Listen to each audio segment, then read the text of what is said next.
জানাচ্ছি ভূত এফএমে ঠিক 1 মিনিট আগে আমরা একটু আগেই ঢুকে পড়েছি আজকে, এবং আজকে ঈদের পরে আমাদের ফার্স্ট শো। এবং আমরা জানি যে ঈদের সময় আমরা সবাই বিভিন্ন জায়গায় ব্যস্ততার কারণে আমরা আমাদের স্পেশালি মানে ব্যস্ততা বলবো না এটাকে, ওই সময় আমরা ফ্রি থাকি এবং ওই সময়টায় আমরা পরিবারের সাথে ঈদের ছুটি কাটাতে চাই। সেই জন্য আমাদের লাস্ট যে এপিসোডটা, সেই এপিসোডটা কিন্তু আমরা করতে পারিনি আমাদের গেস্টদেরকে নিয়ে এসে। এবং আমরা কোনো মানে স্পেশাল যে ইয়েটা স্পেশাল কিছু প্রোগ্রাম ছিল আমাদের ঈদের, সেগুলো আমরা আপনাদের জন্য আমরা প্রচার করেছিলাম, এবং সেখানে আমাদের ভূত এফএম ছিল না। এবং যেটা হয় যে প্রতিবার স্পেশাল এপিসোড করি, পুরোনো এপিসোডগুলো দিয়ে সেরকম কোনো কিছু আমরা করিনি। তবে আপনারা যদি চান তাহলে নেক্সট ঈদে ডেফিনেটলি আমরা সেটা করতে পারি। তো যাই হোক, আমি শুরুতে জানি দিই কীভাবে আপনাদের সবাইকে আবারও ঈদ মোবারক। ঈদের যদিও ছুটি শেষ হয়ে গেছে, এবং আমার মনে হয় যে ঢাকাতে তারপরেও এই কয়টা দিন খুব একটা জ্যাম ছিল না, লাস্ট 2 দিন ছাড়া। এবং রবিবার থেকে হয়তো আসল যে ঢাকার চেহারা, সেই চেহারাটা আমরা দেখতে পারবো। অ্যান্ড আমার মনে হয় যে আপনারা অনেকেই আজকেও ঢাকার বাইরে থেকে ফিরছেন, অনেকে যারা আছেন যে হয়তো ঢাকার বাইরে গিয়েছিলেন ফ্যামিলিকে রেখে আসতে, রেখে চলে এসেছেন, তারা আবার নিয়ে আসতে যাচ্ছেন আজকে, বা নিয়ে আশেপাশে ফিরছেন, এরকম একটা অবস্থা। তো যারা যেখানে আছেন সবাইকে স্বাগত জানাচ্ছি ভূত এফএমে। ঘড়িতে সময় রাত 12টা হয়ে গেল, এবং আপনাকে জানিয়ে দিই যে কীভাবে আমাদের সাথে আপনারা কমিউনিকেট করবেন। আমাদের যদি আপনারা লিখতে চান ফেসবুকে, তাহলে চলে যান আমাদের ফেসবুক পেজে, দুটো পেজে, www.facebook.com/video.40 and www.facebook.com/bhutfm.russell, এই দুটো অ্যাড্রেসে। এবং সেই সাথে আপনি টুইটারের পেজও ভিজিট করতে পারেন, russell_bhutfm, এখানে যে আপনি পেয়ে যাবেন। এবং আমাদেরকে যদি আপনারা ইমেইল পাঠাতে চান, তাহলে আমাদের ইমেল অ্যাড্রেস হচ্ছে bhutfm@radio40.fm, which is bhutfm@radio40.fm। আপনার নাম, ঠিকানা এবং ফোন নাম্বার সহ আপনার জীবনে ঘটে যাওয়া সেরা ঘটনা লিখে পাঠাতে পারেন আমাকে। ঘটনার শুরুতে অবশ্যই উল্লেখ করতে হবে যে ঘটনাটি আপনি স্টুডিওতে এসে শেয়ার করতে চান, নাকি আপনি চান আপনার ঘটনা আমরা পড়ে শুনি। যারা দেশের বাইরে রয়েছেন তারা সরাসরি অডিও ক্লিপ পাঠিয়ে দিতে পারেন বা লিখেও পাঠাতে পারেন ঘটনাটি।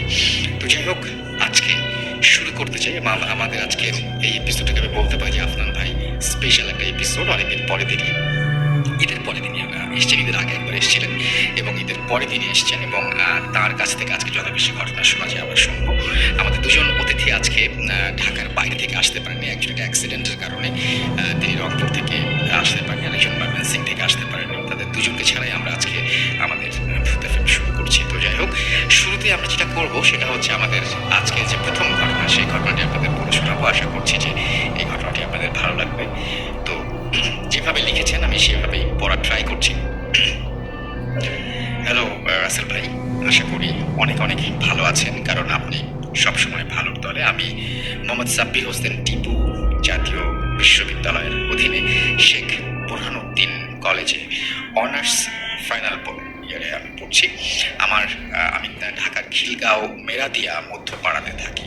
আমাদের বাসায় 3 তলায় বেশ কয়েকটি মেস আছে। সেখানে আখতার নামে একটা ছেলে থাকে, যে আমাকে সবসময় মামা বলে ডাকে। তার সাথে আমার খুব ভালো সম্পর্ক। আজ কয়েকদিন আগে তার সাথে ঘটে যাওয়া একটি ঘটনা শেয়ার করব। এবারে 28 রোজার রাতে তার সাথে একটি অস্বাভাবিক ঘটনা ঘটে যায়। তার ভাষায় বলি, আমি আখতার, মেস রুমে আমরা মোট 5 জন থাকি। সামনে ঈদ, তাই পরিবারের সাথে ঈদ উদযাপনের জন্য আমাদের মধ্যে 3 জন দেশের বাড়িতে চলে যায়। কিন্তু আমি ও সিরাজ ভাই, আমার মেস মেম্বার, ঈদের পরে দেশে যাব, তাই আমরা ঢাকাতে থেকে যাই।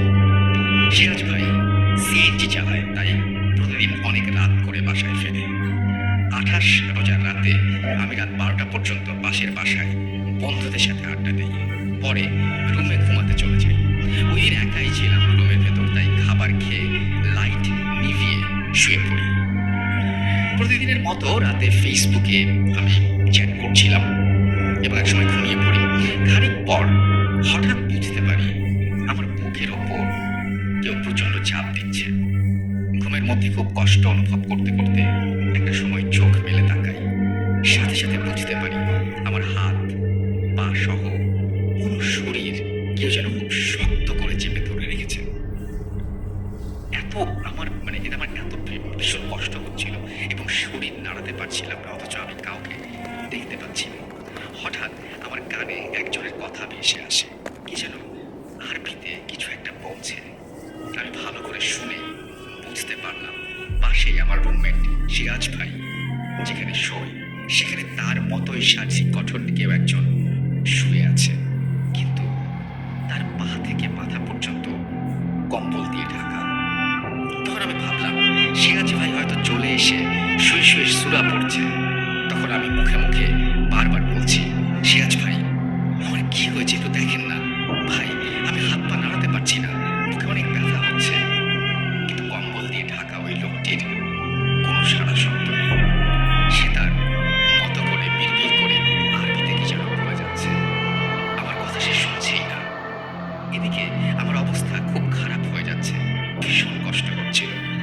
তখন অনেক কষ্টে আমার ডান হাত দিয়ে কম্বল দিয়ে ঢাকা ওই লোকটিকে ধাক্কা মেরে ডাক দিই, কিন্তু তাতে কোনো সারা শব্দ নেই। ধাক্কা দেওয়ার পর ওই লোকটি আরো জোরে আরবিতে বলা শুরু করে। তখন আমি অনেক ভয় পেয়ে যাই, কারণ সিরাজ ভাইয়ের পক্ষে এতক্ষণ একটানা আরবিতে বলা সম্ভব নয়। আমি মনে মনে বুঝতে পারি আমার সাথে খুব বাজে কিছু একটা ঘটতে চলেছে। তখন আমি মনে মনে আয়াতুল কুরসি পড়তে থাকি এবং বিছানা থেকে ওঠার চেষ্টা করতে থাকি, কিন্তু উঠতে পারছিলাম না। আমি বুঝতে পারছি কোনো এক অদৃশ্য শক্তি আমার হাত পা ধরে রেখেছে। তার সাথে শুয়ে থাকা লোকটি একা একা আরবিতে কি যেন বলে চলেছে। এভাবে কিছুক্ষণ থাকার পর একটা সময় আমি অদৃশ্য শক্তির থেকে নিজেকে মুক্ত করতে সক্ষম হই। আমি এক লাফ দিয়ে উঠে দৌড়ে রুম থেকে বাইরে চলে আসি। বাইরে আসার পর দেখতে পাই সিরাজ ভাই সিঁড়ি দিয়ে উঠছে। ওই মুহূর্তে তাকে হুট করে দেখে আরো ভয় পেয়ে যায়। সিরাজ ভাই এত রাতে আমাকে দেখে অবাক হয়ে যায়। সিরাজ ভাই আমাকে বলে, তুমি এখানে কি করছো, কি হয়েছে তোমার? আমি তখন সিরাজ ভাইয়ের কথা শুনে কিছুটা স্বাভাবিক হয়ে বলি, ভাই আপনি এখানে, তুমি রুমের ভেতর কে? তখন আমরা রুমে গিয়ে দেখি রুমে কেউ নেই, সবকিছু ঠিকঠাক আছে। তখন সিরাজ ভাই বলে, কি হয়েছে বলো তো আমাকে। আমি তার কথা তার কাছে আমার সাথে ঘটে যাওয়া সবকিছু খুলে বলি। সব শুনে সিরাজ ভাই বলে, ধুর ভাই তুমি স্বপ্ন দেখেছো, অথচ ওই কম্বলে ঢাকা লোকটাকে বাস্তবে আমি ছুঁয়েছি। পরদিন সকালে আমি ঘটনাটি বলি। এই ছিল আমার ঘটনা। ঘটনাটি ভালো লাগলে সবার সাথে শেয়ার করবেন, ধন্যবাদ। তারপর তিনি লিখেছেন তার নাম সাব্বির হোসেন টিপু, মেয়াদিয়া মধ্যপাড়া, খিলগাঁও, ঢাকা। এরপরে ফোন নাম্বার শেয়ার করেছেন।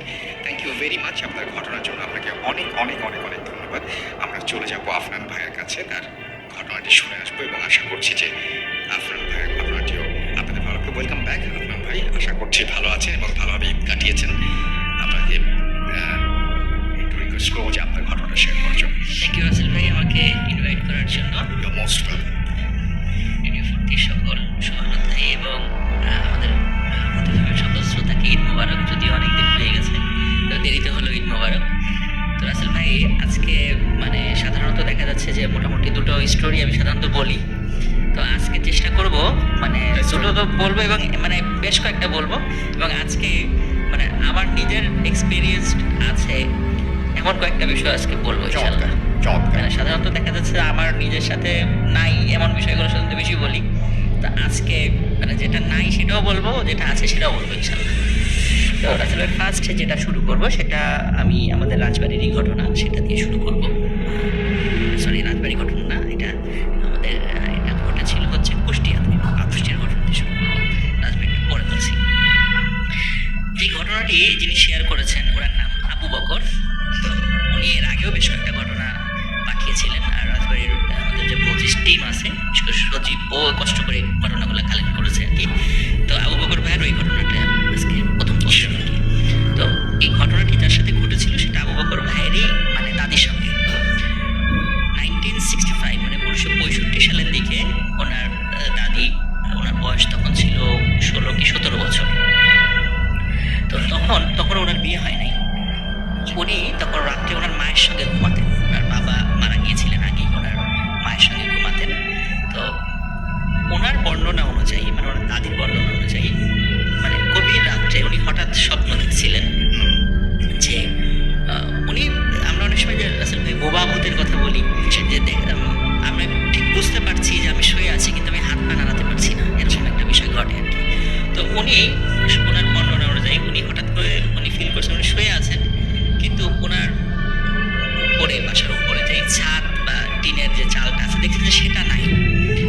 হলো শূন্য, মানে শূন্য উপরে আকাশ দেখা যাচ্ছে, এবং সেখান দিয়ে দেখছি শূন্যের উপর দিয়ে শাড়ি পরা, বড় বড় চুলওয়ালা, খুব কালো কুচকুচে বিভৎস চেহারার একটা মহিলা হেঁটে যাচ্ছে শূন্যের উপর দিয়ে। ওটা দেখার পরে উনি স্বপ্নেই মানে বলছেন যে কি বিভৎস চেহারা এই মহিলাটার। এই কথাটা বলার পরে ওই মহিলা সেটা শুনে ফেলেছে, এবং সে ওই স্বপ্নে যেটা করে সেটা হলো ওই মহিলাটা, যে বিভৎস চেহারার মহিলাটা, সেটা আস্তে আস্তে নিচে নেমে এসে ওই আবু বকর ভাইয়ের ওই দাদির গলা চেপে ধরে, আচ্ছা, এবং ওনার দাদি ছটফট করতে থাকে। এখন আসলে এটা কিন্তু ঘটছে কিন্তু টোটালি স্বপ্নের মধ্যে। জি। তো ছটফট করছে, কিন্তু পাশে ওনার মা তো ঘুমিয়েছিলেন। ওনার মা ঘুম থেকে উঠে দেখে যে তার মেয়ে ছটফট করছে।